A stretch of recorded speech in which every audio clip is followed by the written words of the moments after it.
Shalom saudara-saudari, selamat datang kembali di Firman Tanpa Topeng. Di sini kita tidak mencari siapa yang paling keras berbicara, tetapi kita mencari kebenaran berdasarkan firman Tuhan. Mari kita simak pembahasan kali ini, buka hati, gunakan akal sehat, dan biarkan firman Tuhan menjadi penentu. Selamat menyaksikan. Menjelaskan tentang isi Al-Quran, Mas Edi. Coba sekarang saya tes. Al-Quran ada, klaim Anda. ada. Oke, sebentar, klaim Anda mengambil ataupun menjelaskan yang ada di Quran. Pegang itu ya. Iya, betul. Sekarang yang barusan kita baca di Quran ini disuruh beriman kepada kitab yang diturunkan kepada Yahudi Nasrani nggak? Iya, Mas Edis. Oke, terus kenapa? Kitab-kitab yang berisi tauhid. Kitab-kitab yang berisi tauhid. Mana? Ditambahin lagi. Bang, Anda disuruh berkata apa kalau ketemu Yahudi dan Nasrani? Ya, tadi itu kan sudah jelas. Kami beriman kepada apa yang diturunkan kepadamu, wahai Yahudi dan Nasrani, betul? Ya. Dan kami beriman juga kepada yang diturunkan kepada kami, betul? Ya, ahli kitab itu siapa, Bang? Ahli kitab itu siapa? Ya, kalau sekarang nggak ada ahli kitab itu. Menurut Islam nggak ada. Berarti ahli kitab nggak ada. Iya, sekarang Mas Edis. Injil juga nggak ada. Iya, Injil yang ada di rumah Mas Edis itu bukan Injil itu yang harus kita imani. Ya udah, mana Injil yang Anda maksud? Injil yang Anda maksud? Ya, Injil yang diturunkan kepada Nabi Isa dulu. Iya, mana Injilnya? Bukan Yohanes, bukan Matius, bukan. Iya, Bang. Injilnya mana? Saya enggak punya kitabnya Injil. Buat apa baca Injil itu loh? Terus kenapa pada abad ke-7 dibilang kami beriman kepada yang diturunkan kepadamu itu? Ada nggak barangnya di situ? Nah, itu beriman kepada Injil yang dulu dan Zabur yang dulu, bukan yang sekarang. Abad ke-7 nih, tahun 700. Bang, saya belum ngomong tahun 700 nih. Tahun 700 dibilang begini, kami beriman kepada apa yang diturunkan kepadamu itu. Betul? Iya, betul. Ada nggak barangnya di situ? Di situ enggak ada. Enggak harus ada beriman kepada Injil itu, enggak harus. Kenapa Mas Edis? Jangan tenang dulu. Sebentar, berarti orang Nasrani tidak punya Injil pada waktu itu, abad ke-7 itu. Begini loh Mas Edis. Ya pada waktu itu begitu, sebentar. Mungkin tadi nggak ada, sekarang saya mengatakan tidak sama Injil Taurat yang ada di rumahnya Mas Edis saat ini, bukan Matius, Yohanes itu bukan. Jangan diulang-ulang, Bang. Bagus, Anda juga jangan mengulang-ulang. Anda ini kayak nyambung loh. Anda bilang Injil yang dimaksud di situ bukan Yohanes, bukan Matius. Oke, bukan itu. Tugas Anda berarti yang mana? Kan itu sekarang tugas Anda. Tugas saya beriman. Tenang dulu. Pada waktu abad ke-7, tahun 700 Masehi, ketika Muhammad hidup, dikatakan, wahai kalian orang-orang Islam, katakanlah kepada ahli kitab itu, yaitu orang-orang Yahudi dan Nasrani, kami beriman kepada apa yang diturunkan kepadamu. Pertanyaan saya, kitab yang diturunkan kepada mereka itu ada nggak pada waktu itu?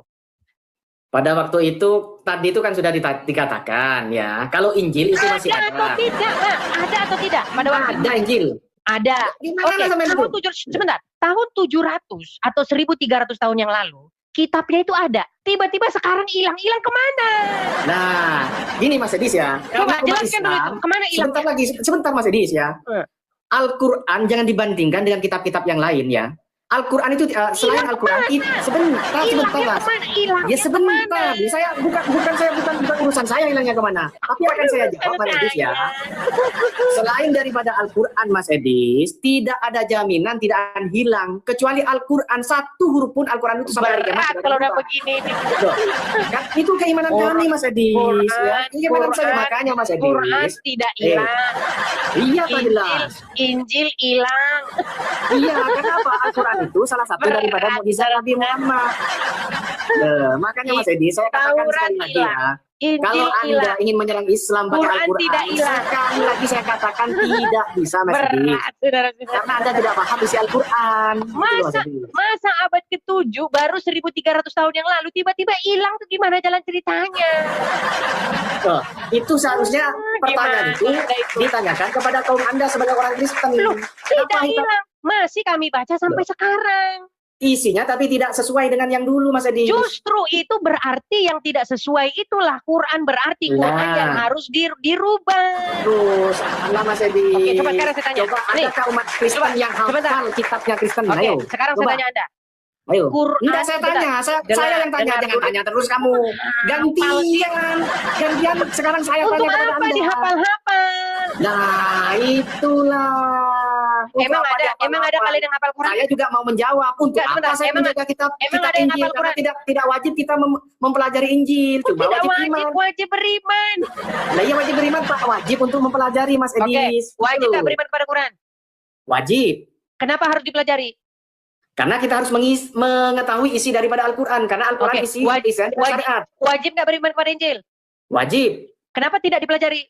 Karena tidak wajib untuk mengetahui ajaran daripada Injil. Kenapa? Karena Injil Memang Taurat itu sudah sempurna. Makanya dengan saya adanya bilang Al-Quran. ini. Makanya saya bilang ini nggak Ya. itu, nggak laku.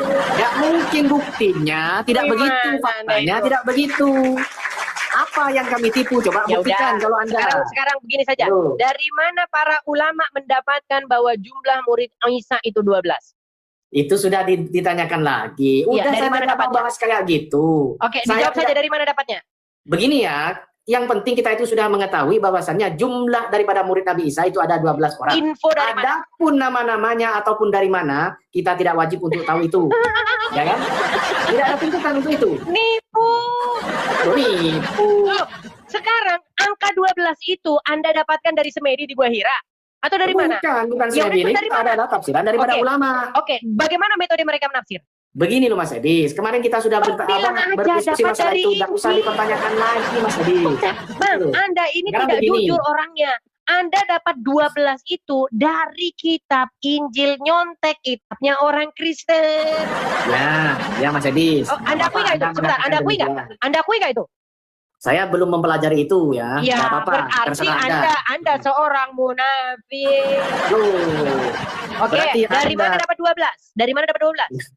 Saya sudah menjawab berkali-kali ya. Saya Dari tuh mana? membaca tafsirnya, bahwasanya belum sampai ke situ ya. Ah, kalau belum Belum sampai sampai situ itu. berarti belajar dulu. Ya, belajar dulu. Berarti Anda belum mampu. Saya kasih bocoran. Sebentar, saya kasih bocoran. Saya jamin, perhatikan nih. Saya jamin ulama-ulama Islam dapat angka 12 itu tentang jumlah murid Isa Hawariyun dari kitab Injil. Itu artinya apa? Artinya para ulama sendiri mengakui bahwa Injil itu masih ada dan mereka ngintip, tetapi culasnya mereka apa? Tidak menyertakan sumber. Ya, Mas Edis ya. Inilah, Itu kan framing sebentar, Anda, tenang dulu, framing Anda. Framing. Sekarang Ya sudah. Kalau Anda katakan mau tanya, itu saya mau framing, tanya sebentar. sekarang. Kalau Anda Boleh tanya, katakan itu framing, coba dari mana sumbernya? Enggak, saya katakan tidak bisa menjawab. Sekarang Mas Edis tunjukkan dalam kitab Injil yang menjelaskan 12 orang dan nama-namanya. Injil yang mana? Baik. Matius kah? Lukas kah? Baik. Saya akan tunjukkan. Ya, oke.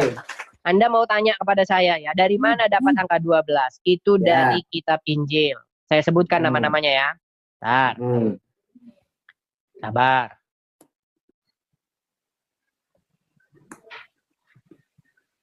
Bentar ya, saya tunjukkan kepada kalian. Nih, itu tertulis di dalam Matius 10 ayat 1 sampai 4. Yesus Kristus memilih 12 orang murid yang disebutnya sebagai rasul. Nama-nama ke-12 murid tersebut adalah Simon, Petrus, Andreas, Yakobus, anak Zebedius, Yohanes, Filipus, Bartolomeus, Thomas, Matius, Yakobus, anak Alfeus, tadi dan seterusnya. Ini karena namanya itu sudah diyunanikan, jadi dikasih us-us. Tapi kalau bahasa aslinya itu ya, Simon itu anunya Simeon, begitu kan. Kemudian seperti contohnya ini Yohanes, itu nama aslinya itu adalah Yohanan, dan seterusnya dan seterusnya. Jadi itu masih bisa kita cek. Nah, para ulama Islam dapat ini dari mana? Dapat 12 itu dari mana? Ya nyontekin kitab Injil ini. Cuman mereka tidak menyertakan sumber itu karena apa? Takut nanti para umat Islam yang cerdas, ini ulama tahu dari mana? Oh, tahu dari Ya. Injil. Berarti belajarlah kita Injil. Nah, supaya untuk memutus di-cut begitu, supaya umat jangan belajar kepada Injil, sama ulama Islam disembunyikan sumber-sumber itu. Makanya ketika baca kitab-kitab itu, kitab-kitab tafsir itu seolah-olah itulah sumbernya, padahal sumbernya adalah Injil. Terima kasih sudah menonton sampai akhir. Itulah pembahasan kita kali ini. Ingat, jangan hanya percaya karena seseorang berkata demikian, ujilah segala sesuatu dan peganglah yang baik. Seperti tertulis dalam 1 Tesalonika 5 ayat 21, ujilah segala sesuatu dan peganglah yang baik. Jika video ini bermanfaat, jangan lupa like, subscribe, dan bagikan kepada yang lain. Saya pamit, Tuhan Yesus memberkati. Sampai jumpa di video berikutnya. Shalom.